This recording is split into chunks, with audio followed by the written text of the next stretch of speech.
The argument wasn't new. It was a fossil, dug up and polished for every family dinner. The air in my parents' formal dining room was thick with the smell of roasted chicken and simmering resentment. A real career requires a foundation, Anya, my father, a tenured professor of economics, said with that infuriating, calm condescension. You can't just hustle your way through life. You're intelligent, wasting it on, what is it now, social media consulting? It's algorithmic brand optimization, Dad, I said, pushing my food around my plate. My brother, Liam, a third-year medical resident, smirked.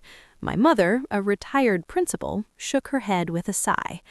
It's a gig, not a career, Liam pronounced, as if diagnosing a mild but amusing illness. When are you going to get serious? You're 26. I had my MD by 25. The comparison, always the comparison. Liam, the healer, the worthy son. Anya, the drifter, the disappointment. I am serious, I said, my voice low. My gig pays the bills. Barely, my father snapped, his patience finally evaporating. Living in that shoebox apartment, driving that old car, it's embarrassing. People ask me what my daughter does, and I have to mumble about online marketing. It's pathetic. You're smart enough for Stanford, but you chose to be common. The word hung in the air. Common. My mother nodded in agreement. We just want you to reach your potential, sweetheart, not settle for being, well, average. I looked at their faces. Faces I loved, faces that saw me as a flawed project. They knew nothing about my life, not about the 9-figure acquisition offer I'd turned down last month, not about the patent portfolio held by my shell companies, not about the beach house in Florida or the ski chalet in Aspen, all bought under aliases. I'd kept it secret, hoping one day they'd see me, not my tax returns, but they never looked past the surface. Maybe, I said, putting my fork down with a calm I didn't feel, my potential looks different than yours.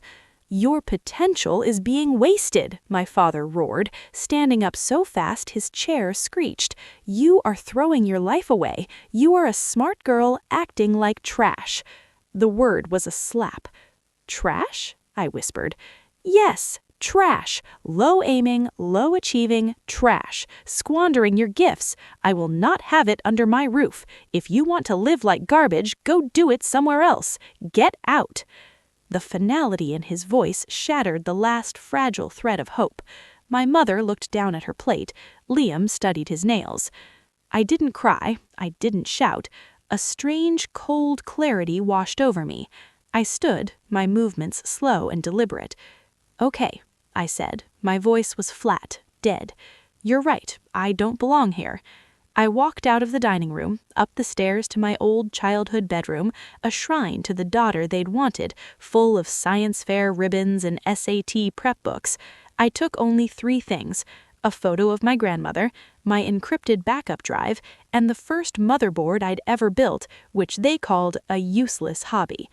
10 minutes later, I walked back downstairs with my small bag in hand. They were still at the table, the silence now heavy with their own shock at what they'd said. I stopped at the front door. You called me trash for not having a degree, I said, not looking back. Just remember, you said that. Then I left, closing the door softly on the life they'd assigned me. That night, in my shoebox apartment, a sleek, secured penthouse with a view of the city line, I made 2 calls. First, to my lawyer. Initiate the Brandt Trust dissolution, liquidate all assets into the primary holding account, and send the formal notice to the trustees. The trust, my grandfather's fortune left to the most promising mind of the generation, which my parents had controlled and used to fund Liam's medical school, believing me unworthy, the trust that, by its terms, would revert entirely to me if the trustees, my parents, were found to be acting against the beneficiaries, mine, interests, like, say, calling me trash and throwing me out. Second, to my pilot. File the flight plan for Vero Beach. First thing tomorrow. As my Gulf Stream cut through the clouds the next morning, heading for my 12,000 square foot oceanfront compound, I felt nothing but the hum of the engines and a vast, empty freedom. 3 weeks, 21 days of salt air, silent sunrises, and absolute peace. I disconnected. My team handled my tech empire. The world thought A.J. Brandt, the reclusive founder of the app analytics giant Axiom, was on a silent retreat. My family, I assumed, thought I was couch surfing. Then, on a lazy Thursday afternoon, my publicist called, her voice giddy. "Anya, you remember that undercover billionaire documentary series you quietly funded? The first episode airs tonight, and the subject? He picked your Florida house to use as his secret billionaire base of operations. The cameras are all over it. Your alias is safe, but the house? It's about to be famous." I laughed. The irony was perfect. The show's premise was a billionaire secretly helping a struggling town. They'd needed a discreet, stunning home for the lead. I'd offered mine through layers of intermediaries. That night, curled on my sofa with the massive ocean as my backdrop, I turned on the TV. The show's host stood in my living room, with my panoramic windows showcasing my infinity pool melting into the sea. The camera swooped through my gallery kitchen, panned across my private tennis court. The narrator's voice was reverent. Our benefactor's astonishing beachfront compound, rumored to be worth over $45 million alone, a testament to the dizzying success possible in the new tech economy. My phone began to buzz. Notifications piled up. Friends texting, is that your house?" But I was waiting for one specific ringtone. It came just as the show cut to a commercial. My father's number. I let it go to voicemail. He called again, and again. Then Liam called. Then my mother. I finished watching the episode, a small, hard smile on my face. The post-show making-of special aired next, and there, in a brief, anonymous interview segment, my back to the camera, voice modulated, the mystery property owner said, "I believe in supporting visionaries. I was once told my vision was worthless, that I was trash for not following a traditional path. This house? It's my proof that vision is everything." My phone erupted. I finally picked up on the fourth call from my father.